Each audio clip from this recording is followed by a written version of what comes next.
Coach Tim Cone, inuunti-unti nang ilabas ang tunay na laro ng Barangay Ginebra. Ken Mark Carino, bakit nga ba hindi pa ginagamit ni Coach Tim Cone?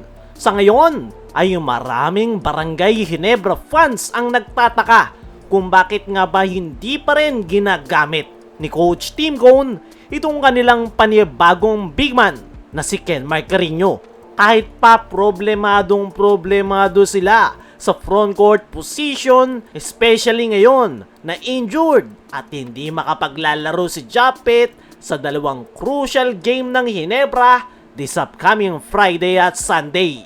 Matatandaan na yung target na pagbabalik in action ni Carino ay kontra Terra Firma Jeep at ilang games na nga ang nakakalipas after makalaban ng Ginebra ang Terra Firma ay hindi pa rin ipinapasok ni Coach Tim Cone si Ken Mark Carino.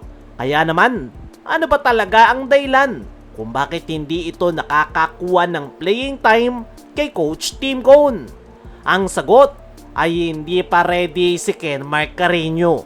Yes, tama kayo nang narinig. Hindi ibig sabihin na nabigyan na ng go signal ng doktor ay agad na ipapasok ni Coach Tim Cone. Ang problema dito kay Ken Mark Carino ay hindi pa ito ready sa Barangay Ginebra. Marami pa itong kailangang ayusin bago tuluyang mabigyan ng playing time. Unang-una syempre, yung kanyang conditioning. Yan nga yung number one concern ngayon ng Ginebra sa nasabing big man. Hindi pa talaga okay si Ken Mark Carino dahil nag-a-adjust pa ang katawan nito dahil hindi naman kasi biro yung kanyang pinagdaanan na ACL injury. Kaya naman nahihirapan nga si Ken Mark Carino na ibalik yung kanyang game shape. Isa pa ay kailangan din niyang mag-adjust sa sistema ng Ginebra na triangle offense. Hindi nga basta-basta yung sistema na ginagamit ni Coach Tim Cone. Kailangan talaga ng oras at panahon para matutunan yan. At isa yan sa possible na dahilan kung bakit hindi pa ito pinapasok ni Coach Tim Cone. Pero ang pinakamalaking rason talaga kung bakit hindi pinaglalaro si Carino ay yung kondisyon ng kanyang katawan. Hindi pa talaga ito ready. Ipinasok nga lang siya sa active lineup ng Barangay Ginebra pero hindi pa talaga siya mabibigyan ng kahit konting minuto man lang dahil nag-iingat nga ang Barangay Ginebra, especially si Coach Tim na bumalik yung injury ng nasabing big man. At kung mangyayari yan, mas malaking problema.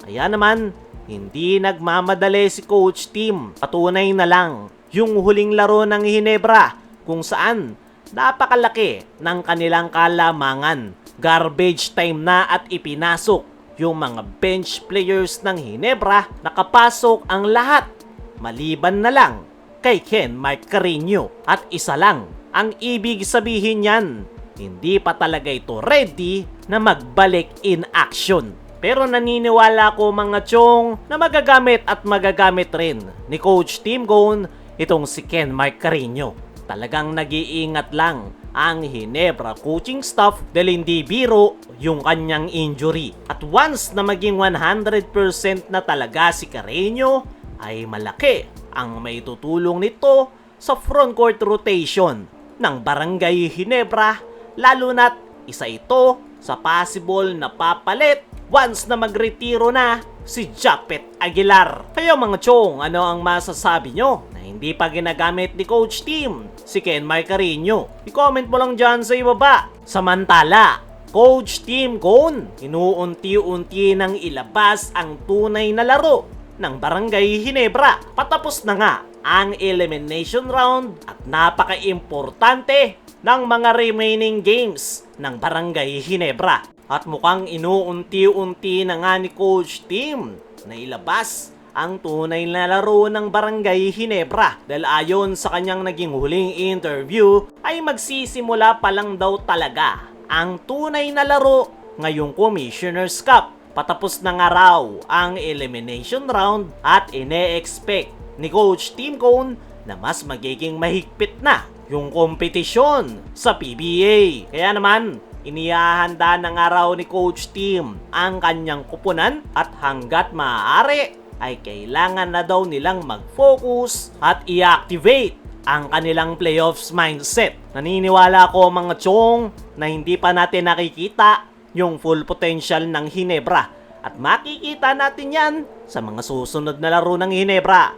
Kaya mga chong, ano ang masasabi nyo na unti-unti nang inilalabas ni Coach Tim ang tunay na laro ng Ginebra? Ano rin yung masasabi nyo na hindi pa ginagamit ni Coach Tim si Ken Mike Carino? I-comment mo lang dyan sa ibaba.